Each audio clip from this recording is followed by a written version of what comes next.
संतों के हाथ में कलश है। इस कलश में कुछ बेहद खास है। कलश में चावल है, वस्त्र है, आम के पत्ते और इस कलश में की गई है देवता की स्थापना, जिससे किया जाएगा ब्रह्म दंड की स्थापना। कलश के साथ में एक खास गिफ्ट है जो लाया गया है प्रधानमंत्री नरेंद्र मोदी के लिए। तमिलनाडु से दिल्ली पहुंचे शैव मठ के थिरुवदुथुराई अधिनम के संतों को खास मकसद से बुलाया गया है। मकसद है पुरातन परंपरा को पुनर्जीवित करना। मकसद है हिंदुस्तान की संस्कृति की पुनर्स्थापना, जिसका बीड़ा उठाया है प्रधानमंत्री नरेंद्र मोदी ने। प्रधानमंत्री नरेंद्र मोदी के पहल के बाद ही थिरुवदुथुराई अधिनम के संत पूर्ण अनुष्ठान के साथ कल संसद की प्राण प्रतिष्ठा करेंगे और लोकतंत्र के मंदिर में स्थापित किया जाएगा राजधर्म की रक्षा का प्रतीक राजदंड, यानी सेंगोल।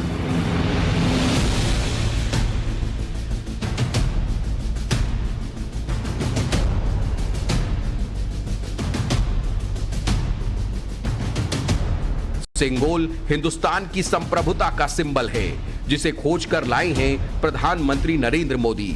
यही वजह है कि कुछ लोग इसे हिंदू राष्ट्र से जोड़ रहे हैं, तो कुछ इस पर सनातन सनातन कर रहे हैं। विपक्ष छाती पीट रहा है, जबकि भाईजान ओवैसी ने तो इसे मोदी की गदा तक करार दे दिया।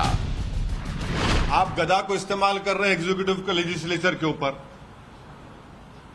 अरे भाई, हम आपसे क्या कह रहे हैं, आप गदा आप सुन, मैं समझ गया। मैं अमर चित्रा कथा में पढ़ा हूं अपने बचपने में, जानता भी हूं। मगर आप theory of separation of powers को क्यों मारना चाह रहे हैं? बेसिक स्ट्रक्चर को क्यों मारना चाह रहे हैं आप लगा तो रहे हैं। आप तो सजदा भी कर दिए थे जब पार्लियामेंट गए थे। मगर पार्लियामेंट की खूबसूरती यह है कि theory of separation of powers. 15 अगस्त 1947 भारत के आजाद होने की तारीख तय हो चुकी थी। इसके ठीक एक दिन पहले शाम 5 बजे तमिलनाडु से 2 विद्वान आते हैं और अपने साथ लाते हैं सेंगोल। राजदंड को सौंपने से पहले नेहरू जी को पीतांबर पहनाया जाता है, माथे पर भभूत और तिलक लगाया जाता है, पवित्र जल छिड़का जाता है।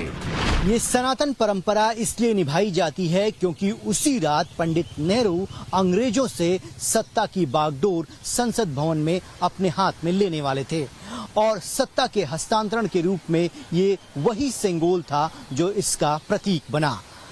15 अगस्त की रात शंखनाद हुआ, वंदे मातरम गाया गया और उसके बाद एक नई शुरुआत भारत ने की। क्योंकि एक नई शुरुआत थी, इसलिए सेंगोल को एक प्रतीक माना गया सत्ता के हस्तांतरण का। उसके बाद ये प्रथा खत्म कर दी गई, कहीं दफन कर दी गई और अब ये कहा जा रहा है कि ऐसी कोई प्रथा होती ही नहीं थी। ये सनातन परंपरा इसलिए निभाई जाती है क्योंकि उसी रात नेहरू जी संसद के देश की बागडोर अंग्रेजों से लेने वाले थे। वो सेंगोल ही था जो अंग्रेजों से सत्ता हस्तांतरण का प्रतीक बना और 15 अगस्त की रात संसद में शंखनाद हुआ, वंदे मातरम गाया गया। ये सब तब हुआ जब देश एक नई शुरुआत करने वाला था। लेकिन उसके बाद क्या हुआ? ये परंपरा वहीं खत्म हो गई, दफन कर दी गई और अब कहा जा रहा है कि ऐसी कोई परंपरा होती ही नहीं थी। सवाल है कि क्या अगर नेहरू जी मना करते तो सेंगोल की परंपरा होती? क्या पूरे रीति रिवाज के साथ सत्ता का हस्तांतरण किया जाता? अब जब 75 साल बाद दोबारा वही परंपरा निभाई जा रही है तो कांग्रेस इस बात का ढोल पीट रही है जो काम मोदी जी कर रहे हैं वो हमारी संस्कृति नहीं है। सेंगोल का डॉक्यूमेंट प्रूफ मांगा जा रहा है। Listen, don't go just on the basis of what WhatsApp university is spreading. And that is not something which is historically correct, which is being said by the BJP. It is not historically correct. And if anyone wants to prove that anyone was more loyal towards the country than the Congress party, people like Jawaharlal Nehru, who spent more than 10 years in prison, I'm sorry to say, they are totally trying to mislead the people of this country. Congress आज सेंगोल पर सवाल उठा रही है, लेकिन वो भूल गए कि सेकुलर शासन में तुष्टीकरण करने वालों ने ही सेंगोल को छिपा दिया था। नहीं तो क्या वजह थी कि देश की विरासत पिछले 75 साल से नेहरू परिवार के म्यूजियम में धूल पाक रही थी। जो कॉलोनियल माइंडसेट में अभी भी लिप्त हैं, जिनके लिए राजनीति का मतलब परिवार नीति है, वो ट्रांसफर ऑफ पावर के इस सिंबल को भारत की संवैधानिक धरा पर क्या ये सिंबल विशेषता रखता है, इसको और न्याय संगत तरीके से इतिहास के इस पन्ने को वर्तमान में उजागर करने की सरकार के प्रयास के ऊपर राजनीति करेंगे। ये उनका स्वभाव है, ये उनका अधिकार है। जिस परंपरा को भुला दिया गया था सेकुलरिज्म के नाम पर, अब वो सब पुनर्जीवित हो रही है और यही बात पूरे विपक्ष को कचोट रही है। सर सेंगोल पर सवाल था। नहीं, सेंगोल पर नहीं है ये। आप विषय पर पूछिए, विषय पर पूछिए।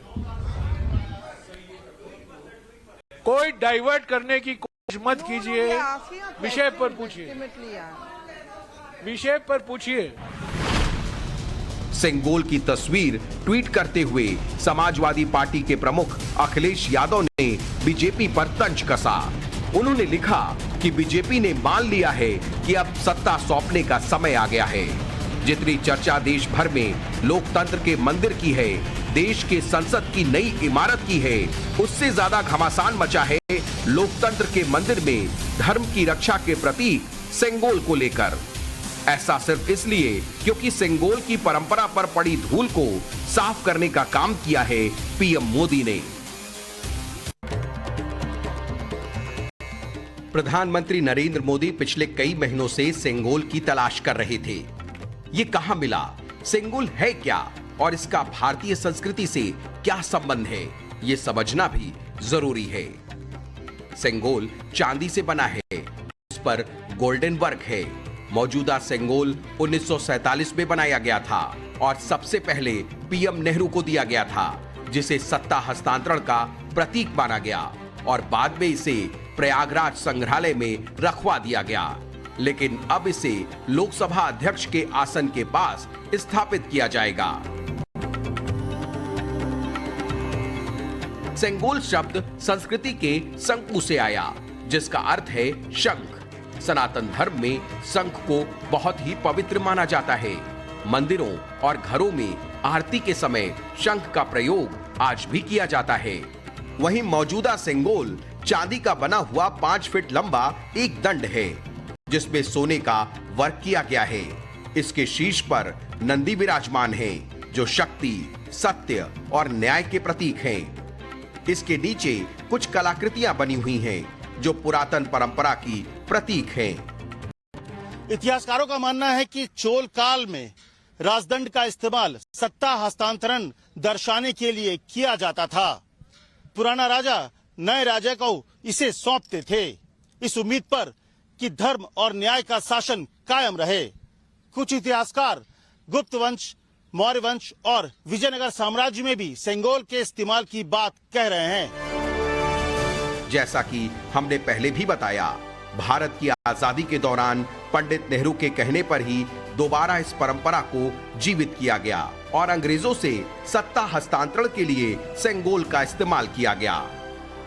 लेकिन सवाल अब प्रधानमंत्री मोदी से पूछे जा रहे हैं, जबकि सवाल ये है कि 1947 से इसे छिपाया क्यों गया, बाद में परंपरा का पालन क्यों नहीं किया गया, इसे गायब किसने किया, क्या ये विशेष पंथों को खुश करने के लिए है? ऐसी और कितनी बातें पाई गई हैं और क्यों?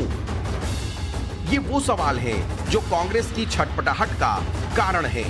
इसके साथ ही जब नरेंद्र मोदी ने प्रयागराज संग्रहालय में रखा हुआ सेंगोल लोकसभा में स्थापित करने का फैसला किया, तो कांग्रेस के तेवर चढ़ गए, क्योंकि दुनिया के सामने ये राज खुल चुका है कि पंडित नेहरू ने इसे स्वीकार किया। लेकिन क्योंकि ये सनातन की निशानी थी, इसीलिए इसे लोकसभा में स्थापित न करके म्यूजियम में रखवा दिया गया। और किसी को इसके बारे में भनक तक नहीं लगी। जिस म्यूजियम में इसे रखा गया उसके नीचे साफ शब्दों में लिखा गया कि ये नेहरू जी की सोने की छड़ी थी। कांग्रेस ने न सिर्फ पूरे देश को धोखे में रखा बल्कि सेंगोल के नाम पर अब देश को गुमराह भी कर रही है और सवाल उठा रही है कि सेंगोल को स्थापित करके पीएम मोदी हिंदू राष्ट्र की नींव रख रहे हैं। दरअसल पिछले साल आजादी का अमृत महोत्सव कार्यक्रम के दौरान चेन्नई में सेंगोल का जिक्र आया। हिंदू विरासत की ये बात प्रधानमंत्री नरेंद्र मोदी के कानों तक पहुंची और इस हिंदू परंपरा को फिर से जीवंत करने का जो बीड़ा है वो प्रधानमंत्री नरेंद्र मोदी ने उठाया और उसी वक्त ये तय हो गया कि सेंगोल वाली सेरेमनी फिर से दोहराई जाएगी। अब संसद की प्राण प्रतिष्ठा के दौरान पीएम मोदी को पुजारी पूरे रीति रिवाज के साथ सेंगोल भेंट करेंगे, लेकिन इस बार सेंगोल को वापस म्यूजियम न भेजकर नए संसद भवन में लोकसभा अध्यक्ष की कुर्सी के पास स्थापित किया जाएगा। राजदंड के लिए यही सही राजधर्म भी होगा। अपनी परंपराओं और संस्कृति को लेकर प्रधानमंत्री मोदी की संवेदनशीलता पहली बार नहीं दिखी है। इसके पहले राम जन्मभूमि शिलान्यास के दौरान पूजा अर्चना हो, केदारनाथ मंदिर के पुनरुद्धार के बाद गुफा में तप, काशी विश्वनाथ कॉरिडोर बनने के बाद महादेव का आशीर्वाद हो या नेपाल में पशुपतिनाथ मंदिर के दर्शन। प्रधानमंत्री मोदी ने अपने तप से विरोधियों को दिखा दिया कि जितनी भी चीख चिल्लाहट होगी वो उससे दुगनी ताकत से देश की विरासत को मजबूत करेंगे। कांग्रेस के जमाने में जो परंपराएं निभाई जाती थी अब वो परंपराएं नहीं निभाई जाएंगी। अब ऐसा नहीं होगा क्योंकि हिंदुस्तान में संस्कृति का उदय हो रहा है, परंपराओं को फिर से स्थापित किया जा रहा है। देश अब धर्म दंड से चलेगा। देश में निष्पक्ष और पूर्ण न्याय होगा, किसी का तुष्टीकरण नहीं। देश के साथ जो घात करेगा राजदंड उस पर आघात करेगा, जिसका प्रतीक बनेगा सेंगोल। अगले साल चुनाव हैं, तब सत्ता हस्तांतरण के इस 5 फुट लंबे प्रतीक को पीएम मोदी खुद लेंगे या किसी और को देंगे, इसका फैसला देश की जनता को करना है।